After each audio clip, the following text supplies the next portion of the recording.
Brother Alex with stress, with evil attacks. Mwami Alex yenyamira atalumbirwa You dream emisimu. that they are fighting you. Olota nga balwana naawe. Some people want to arrest Abamu you baagala kukukwata. Kituufu musajja wa Katonda. as if you're a thief. Ng'olinga omubbi. Kituufu nnyo musajja wa Katonda. Ndoota ebirooto nga waliwo abannwanyisa tebaagala mpitemu tebaagala mpangule. Kugamba nnemesebwa mu buli kimu musajja wa Katonda. Nnyina ne stress nene nnyo musumba nsaba Mukama wange kunnyamba. What you've said is true, man of God. I dream when there are people fighting me. They don't want me to go through or to overcome. It is that I'm failed in everything I try to do. I have so much stress. Please, man of God, help me. Ever since the house issue, Okuva ku nsonga y'ennyumba. Kituufu nnyo musajja wa Katonda. Wali poloti we nagula ewaayisaawo. Naye poloti waliwo okusika omugwa kw'amaanyi gwe yanguza poloti ng'abooluganda nga tebakkiriziganyizza. N'engigula naye okuva olwo nfuna ebizibu. Mulimu ennyumba nkadde teggwanga. Kati nali njagala ennyumba eyo ngigyewo nzimbewo endala. Naye ebintu byagaana, ebintu tebitereera, baagaana okukkiriziganya, bwe bityo bibeera ate ne ssente kati sikyazifuna bulungi musajja wa Katonda. The brother is confirming that what the man of God has said is very true. For there is a plot which he bought in Bwaise, but there was much scuffle because the relatives didn't agree on the sale of the land. He's saying that from the time he bought that plot, he gets problems, and there's an old unfinished house in that plot. He wanted to demolish that house and build another one, but things failed. The relatives failed to reach an agreement, and now he does not get money like he used to do. you dream that you're back home Olota ozzeeyo awaka. as if you people have lost somebody. Nga mulinga abafiiriddwa Kituufu nnyo musajja wa omuntu. Katonda nga tulina bwe tufiiriddwa The ewaffe. man they have lost is you. Ng'omusajja gwe bafiiriddwa ye ggwe. Musajja wa Katonda kyogedde ekituufu nkirootera ddala ekirooto ekyo. Man of God, what you've said is true. I Nga get that nga dream. nfudde nga ndinga ng'afiirwa abantu nga nange ngenda okulaba nga nze nfudde I nga tuli dream- mu kyalo waffe Luweero nga balinga abanziika. Musajja wa Katonda ebirooto ebyo binzijira nnyo. Nnyina n'omugongo bwe bwe nzuukuka mpulira ng'omugongo gunnuma nnyo waneeno bwe guti. Man of God, what you've said is very true. I dream when I'm dead, and at times I dream when we've lost somebody at home. I dream when I'm the one being buried. Man of God, I often get those dreams. I also have pain in the back. Let me go abroad. Lumu wayagala n'ogenda ebweru n'ogamba Oli ka mutuufu ngende nnyo musajja ebweru. wa Katonda era nali njagala genda bweru kugenda kukola. Naye era ekirowoozo ne kiba ngamba kambi esonyiwa siina gye ndaga siraba kye kintwala kugamba mba n'ekirooto ekirungi naye ngenda okulaba nga kifiiriddeawo. Man of God, what you've said is very true. I wanted to go abroad for work, but I gave up on the idea. Always when I'm targeting something good, suddenly I give up on it. Nfiirwa buli And there's a kimu. woman you get in the dream. Ate waliwo omukazi gw'ofuna mu kirooto. She come to sleep with you. Ajja okwebaka naawe. Mukama Katonda wa Isirayiri. Oh Lord God. Ate buli wajja omukyalo okundebaka nange mpulira nga njagala kwegatta n'abakazi. I Era think a nina spiritual omuzimu ogwo gw'okwakirira ennyo ne mpulira nga buli kaseera njagala buli ampitako mbeere nga mwagala musajja wa Katonda. Naye nga kitandikira mu kirooto kati wende balina buli mukyala ampitako ndaba nga njagala kumwagala musajja wa Katonda. Man of God, what you've said is very, very true. I normally get that dream of a spiritual woman who comes to sleep with me, but from that moment I get a spirit of lust, and I want to sleep with every woman who crosses me. And remember Betty? Ate jjukira Betty. Some could call her Beatrice, Abamu bamuyitanga Beatrice, but she's Betty. naye ye Betty. She's fat and a little bit short. Munene era mumpimpi Betty. Musajja wa Katonda asaba kuntangazaamu. Please enlighten me, man of God. Ng'ovudde we baafumbanga emmere naye wammanju. From that place where they used to cook food from, but behind, Boda side eno when you go this waliwo side, ekikuba ekigenda bwekiti. there is a road going this side. Ewange. Yes. Man of God, that's Ndaba my wano home. musajja wa Katonda. Beatrice. Yes. Musajja wa Katonda kyogedde kituufu. Man of God, what you've said is true. Omuwala mumpimpi bw'ati munenenene bw'ati naye nga si Yes. muwanvu nnyo. She's shortish and a bit fat. Bamuyita Beatrice musajja wa She's called Katonda. Beatrice, man of God. Nali mukwana nga mwagala. I was dating her. Ayo bafumbira emmere awo You nnyini didn't awo. sleep with her. Tewebaka naye. Ne baka naye musajja I wa slept with her, Katonda. man of God. She said the day you leave me, Yagamba olunaku lw'olindeka you regret. oli kyejjusa. Kituufu nnyo musajja wa Katonda. Very true, man of God. She touched her breast Yakwata ku mabeere ge when you were with her, ng'oli naye. like this, Yagakwatako Kituufu nnyo bw'ati. musajja wa and Katonda. touched your eyes. N'akwata ku maaso go. Kituufu nnyo musajja wa Katonda. Very true, man of Yakikola God. n'akikota Beatrice yennyini. That woman Beatrice did it. Yakwata wa ku mabeere nga nabbi She w'agambye. touched her breast as the prophet has said, N'akwata ku maaso gange. And then she touched N'agamba my kendi eyes. muleka sijja kufuna and mirembe. she said that I will leave her, I will never get peace. And that is what is going on in your Ekyo nno life. kye kigenda mu maaso mu bulamu bwo. You have never got peace Tofunanga mirembe since he did that to you. okuva lwe yakukola ekintu ekyo. omusajja wa katonda sifunanga mirembe. It is true, man of God, I've never got peace. We have gone Tugenze, past the house, ne tuyita ku nnyumba, past this mango ne tree. tuyita ku miyembe gino, We went to the old coffee ne plantation. tugenda ku mumwanyi omukadde. That is where we found graves. Awo ne we tusanze amalaalo. Awo watuziika omusajja wa That is our katonda. burial place, man of Kyogedde God. ekituufu omusajja wa What you've said is katonda. true. Ewaffe kasana oyita bwoti ku nnyumba gye twakazimba muganda wange. N'oyambuka bwoti waliwo emiti gy'emwanyi emikadde. Awo wali amalaalo gafa omusajja wa katonda. Man of God, what you've said is very true. When you pass the house, you got where there are coffee trees, and then that is where our burial ground is. Do I know you? Nkumanyi. Tomanyi musajja wa You don't know me, katonda. man of God. Tomanyi. You don't know That me. is what you asked the young man. When I got there, will he talk about me? Will he give me prophecy? Ekyo no kye wabuuza omulenzi oli omuto wamugamba bwe naagendayo nabbi oyo Tufunye anampa omusajja wa obunabbi. katonda. Era nagamba nti bwe nagenda omusajja wa katonda nasobola okumpako obwannabbi buno. It is true. Alisobola okujjagalako omwana ono anasobola okunjogerako obwannabbi n'okunjogerako amazima ku kino. I asked the young boy that if I go to that prophet, will he tell me the truth about my life? Will he prophesy upon my life? Was I not there? Saaliyo. Tewali omusajja wa katonda tobeerangayo. No, you've never Era gwe been mulundi there. ogusoose okubanga mbeera mu maaso g'ono omusajja wa It's my katonda. first time to be before you. When you are asking him or her, Wali omubuuza ebyo byonna, there passed a woman wayitawo omukazi of the big bum, ow'akabina akanene. and you say, N'ogamba, abo nabo, Also those ones. Kituufu nnyo nabbi kyoyogedde. What you've said You is said I true. was not there. Ogambye saaliyo. Oliko amaanyi ga katonda kubanga tewaliyo nze You have naliyo the nze power ka of tewaliyo ga God. I katonda. was there alone. Tewaliyo. You were not Omwana there. ayitawo era abeera waffe munene alina akabina akanene That bw'ati. woman passed. She has a big bum. N'agamba nti wa nabbi tasobola kubanga ayalaba ku nsonga zo ggwe. Tasobola. Ebyo oliko weerimba. Weerimba. Era tubeera wali ne tukaala eno ngamba ha. Era n'agamba walimu nange nagende wa nabbi. Nange nja kukola nga bakola mugambe in the mighty name of Jesus. Gwe wansi naawe ekigogo wansi. Man of God, what you've said is true. We keep arguing there in the city. And I say that, if I go there before the man of God, I will see whether what he does is true. So I will also stretch my hand and I say, in the name of Jesus, also you fall down.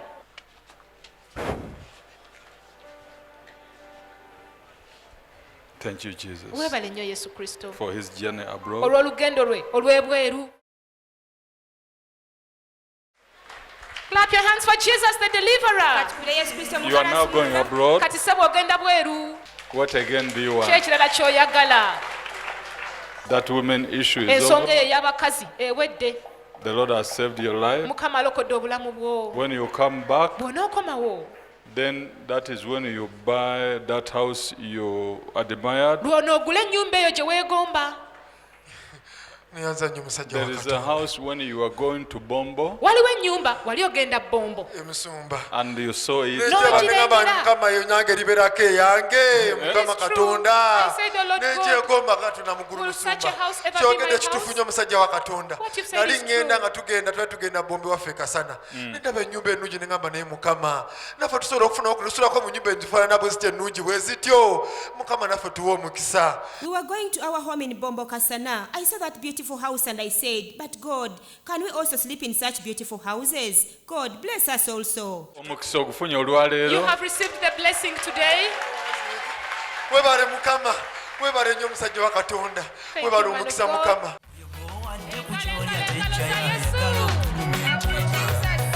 naye mukama Thank you, Jesus. pulani zaabwe zonna zikyusiza awo we batadde ekigo kyadde ye wazze watadde But this, some called him Segu. Naye ono abamu bamuyita Seegu. Segujja Uh-huh. daani ye musumba Segujja. musajja wa katonda mumanyi Man of God, I mukwano know gwange him. nnyo mbeera naye. He's my good Why don't you friend. bring him? Lwaki tomuleeta? musumba ngenda kumuleeta I'm going to bring him, Because man he of has God. two problems. Alina ebizibu bya mirundi ebiri. musumba ngenda There kumuleeta. is a date which will soon take him to prison. Waliwo ebbanja erinaatera omutwala mu kkomera. omanyi abikugamba ebyo Man of God, who tells you all that? mukama katonda waise kyogedde ekituufu musajja wa katonda What you've said is true, man of God.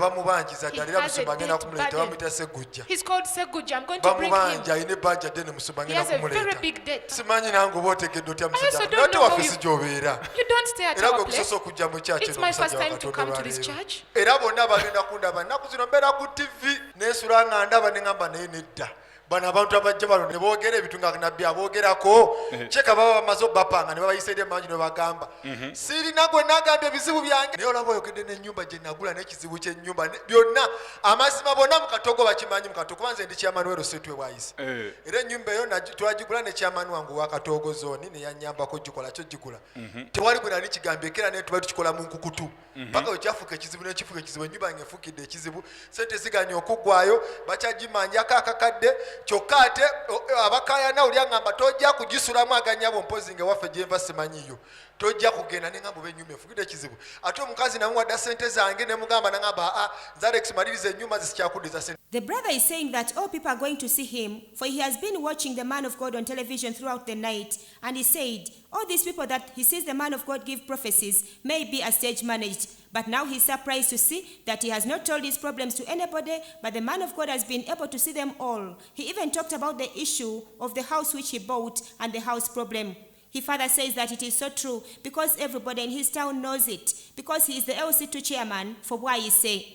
The LC1 chairman, Katogo Zone, helped him to buy that house. He never told anybody about it, for they did everything in secret. Till the house became a problem, he failed to complete payment for the house because they are still demanding 1 million shillings from him. Yet one of the relatives vowed and said, you will not sleep in that house, except if I don't know where I came from.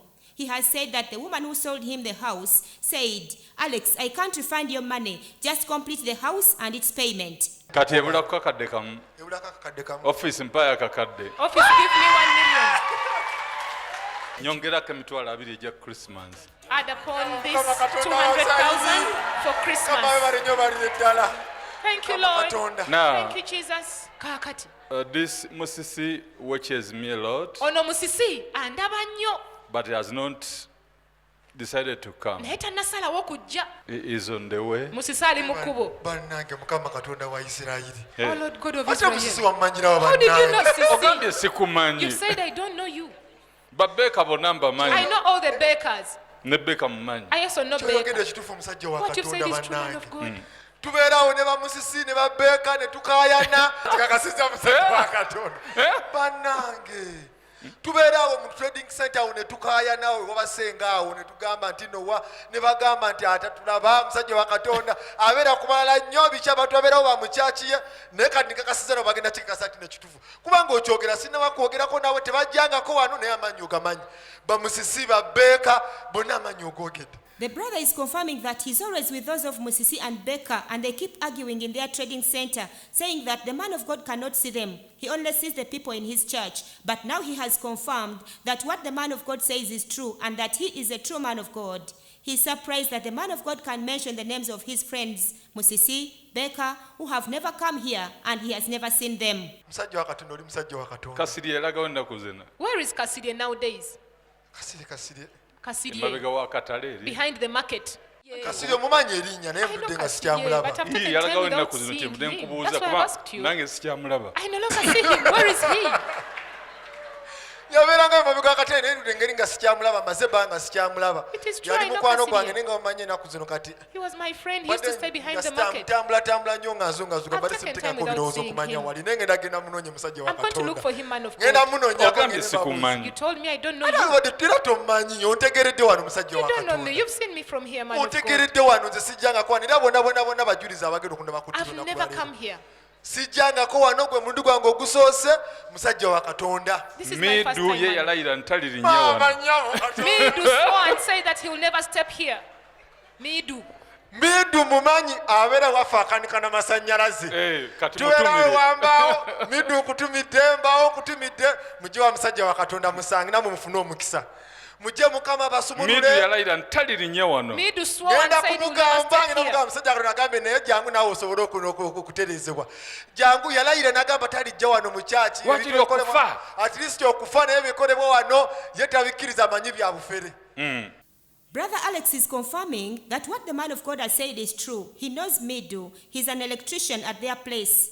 He says that it is true. Midu swore never to come to this church. He said he would rather die because according to him, whatever is done in this church is fake.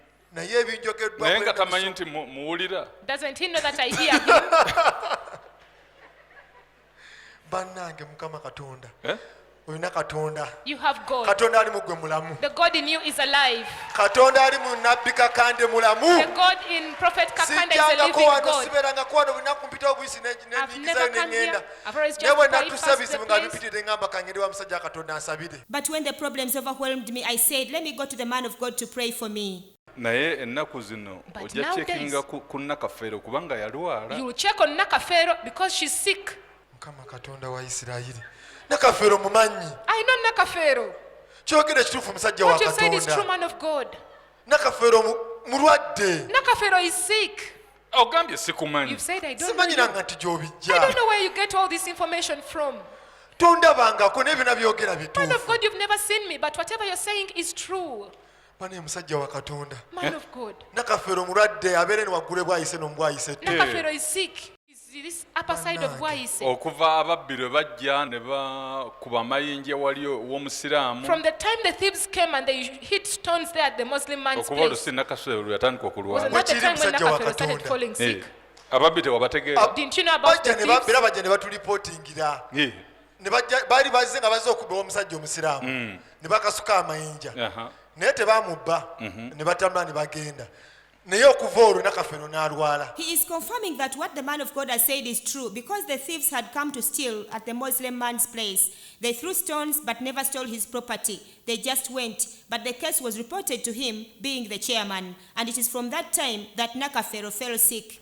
ogambye You sikumanyi. said I do not know kazi you. simanyi nange I gy'obijja don't know where you get this information. nandigambye man nti of olwo gwe God. nazze naye nagamba naye nazze bwogu I sinagwe came nagambye alone. nga nzija wano I didn't tell anybody when I was coming here. naye buli kimu ky'oŋŋamba empala ya kyona bulaka kiddiko gye wadde ogenda okwambala n'ogamba nti kanjireke The saabaddewo. black trouser which you were Mama going to nyawa. wear, and you said, "Let me leave this black one." omusajja kyayogedde kituufu What the man of God omusajja wano has said. kyayogedde kituufu nabadde ngenda kwambala empale ya black I was going to wear a black naye trouser. neŋŋamba I said empale ya no. black engeri gyeri gyeto oyinza okuba neyulika neŋŋamba kanyambale mwene eringa nga eya jini I said I might fall and the trouser Okay, gets torn. sikumanyi. Let me wear the nange jeans. simanyi musajja wa katonda gy'obijje I don't know, man of God, where amazima you're gonna getting all muggulu this. simanyi gy'obijje musajja wa I do katonda not know where you're getting all this. naye oliko amaanyi ga katonda mukama You have the power of God upon nabbi you. mbadde nsabasabye ne mukyala wange ali Pray bweru for my akolera wife. bweru She's working asobole from okumalako abroad. bulungi akomewo ng'ali May bulungi she succeed. She doesn't Please. have a big problem Talina buzibu bw'amaanyi except the headache okuggyako omutwe oguluma. bwe because bulwadde bw'okuva ng'akyali wano kyogedde musajja wa katonda kituufu nnyo What you've said is very true. yabeeranga wano ng'akaaba omutwe era Has nakati always been wabeera complaining akaaba of a headache. aba ng'amaze obulwadde bwange obugenda okuzita mutwe She would say her main omutwe sickness is gumuluma a ate headache. gumulumira nnyo wano wati wane katonda ali mu ggwe mulamu You have a living katonda ali God mu in ggwe you. mulamu musajja kale wa genda katonda olye Christmas Go and eat Christmas. bogedde bingi ebigambo naye nga tontabukamu oli nange. EMS Records. Okedde bingi ebigambo naye nga tontamukamu oli nange tegeka zaawo zikyankalanyiza fulani